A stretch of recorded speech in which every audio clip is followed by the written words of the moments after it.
అందరికీ నమస్కారం. డైలీ పంచాంగం ఛానల్ కి స్వాగతం. తుల రాశి వారికి జరిగే శుభాలు అశుభాలేంటో తెలుసుకుందాం. ఈ వీడియోని తప్పకుండా చివరి వరకు చూడండి. ఈ వీడియోని ఇంకా లైక్ చేయకపోతే వెంటనే లైక్ చేయండి. ప్రతిరోజు మీ రాశి ఫలాలు అందరికంటే ముందుగా తెలుసుకోవాలంటే క్రింద కనిపిస్తున్న రెడ్ కలర్ సబ్స్క్రైబ్ బటన్ ని క్లిక్ చేసి ప్రక్కనే ఉన్న బెల్ బటన్ ని యాక్టివ్ చేయండి.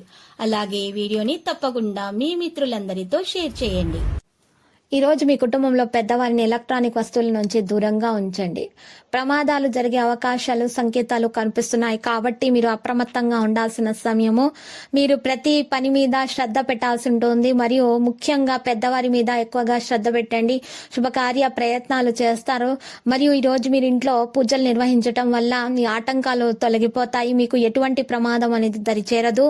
ఈ రోజు శివ ఆరాధన శుభప్రదంగా ఉంటుంది. మీ ఇంట్లో సంతోషకరమైన వాతావరణం నెలకొంటుంది. ఉద్యోగులకు పదోన్నతి లభిస్తుంది. అనుకూల స్థానచలన సూచనలు అయితే కల్పిస్తున్నాయి. విలువైన వస్తువులు కొనుగోలు చేస్తారు. కళాకారులకు ఆదాయం పెరుగుతుంది. అధికారుల ఆదరణ కూడా ఉంటుంది. బాకీలు వసూలవుతాయి. ఆర్థికంగా కీలకమైన నిర్ణయాలు తీసుకోగలుగుతారు. వాటిని అమలు పరుస్తారు. కోర్టు వ్యవహారాల్లో అనుకూల తీర్పులు వెలువడతాయి.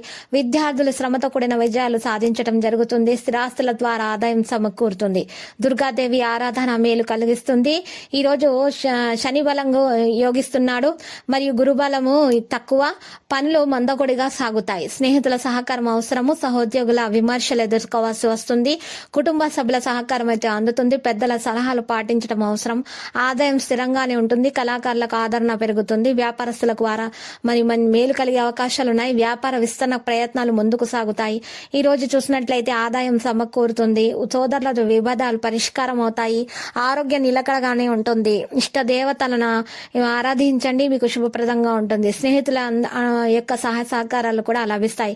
పిల్లల విషయాలు అందంగానే ఉంటారు మరియు బంధువుల సహకారంతో సత్ఫలితాలను సాధిస్తారు. వివాహాది శుభకార్య ప్రయత్నాలు ముందుకు సాగుతాయి. ప్రయాణాల వల్ల లబ్ధి పొందుతారు. మనసుకు నిలకడగా ఉండుకోవాల్సిన అవసరం ఉంది. కొన్నాళ్లుగా వెంటాడుతున్నటువంటి సమస్యకు పరిష్కారం లభిస్తుంది. మనోబలంతో ముందడుగు వేస్తారు. పలుకుబడి పెరుగుతుంది. సాహితీవేత్తలకు అనుకూలమైనటువంటి రోజు. తీర్థయాత్రలు చేపట్టడం జరుగుతుంది. ఆరోగ్యం నిలకడగానే ఉంటుంది. నరసింహస్వామి ఆలయ దర్శనం చేసుకోండి. మేలు కలుగుతుంది. పలుకుబడి పెరుగుతుంది. కష్టానికి తగిన ప్రతిఫలం లభిస్తుంది. స్నేహం వల్ల మానసిక ఆనందం కూడా ఉంటుంది. ఇంట్లో కలహ వాతావరణం ఉన్నా కూడా తొలగించబడుతుంది. వ్యాపారస్తులకు మంచి సమయంగా చెప్పుకోవచ్చు. భాగస్వామ్యాలకు నిర్ణయాలు పునఃసమీక్షించుకోవడం అవసరమవుతుంది. ఉద్యోగులకు పనిభారం అనేది పెరుగుతుంది. అధికారుల మన్ననలు అందుకుంటారు. ఆరోగ్యం మెరుగ్గా ఉంటుంది. శివారాధన శుభప్రదంగా ఉంటుంది. తలపట్టిన పనులు విజయవంతంగా పూర్తి చేయగలుగుతారు. ఇక ఉద్యోగులకు పనిభారం పెరుగుతుంది. స్నేహితులను కలుసుకుంటారు. కుటుంబ సభ్యుల సహకారంతో అనుకున్న కార్యం నెరవేరుతుంది. తల్లిదండ్రుల సూచనలు పాటించి సత్ఫలితాలను సాధిస్తారు. లక్కీ సంఖ్య 66. లక్కీ కలర్ అయితే మరి దంతము. ప్రతిరోజు ఈ విధంగా రాశి ఫలాలు తెలుసుకోవడానికి వీడియోని తప్పకుండా లైక్ చేయండి. క్రింద కనిపిస్తున్న రెడ్ కలర్ సబ్స్క్రైబ్ బటన్ ని తప్పకుండా క్లిక్ చేయండి. లైక్ మరియు సబ్స్క్రైబ్ చేసిన వారికి ఈ రోజు ఏదో ఒక శుభవార్త వినాలని నేను దేవుణ్ణి ప్రార్థిస్తున్నాను. Thank you for watching this video.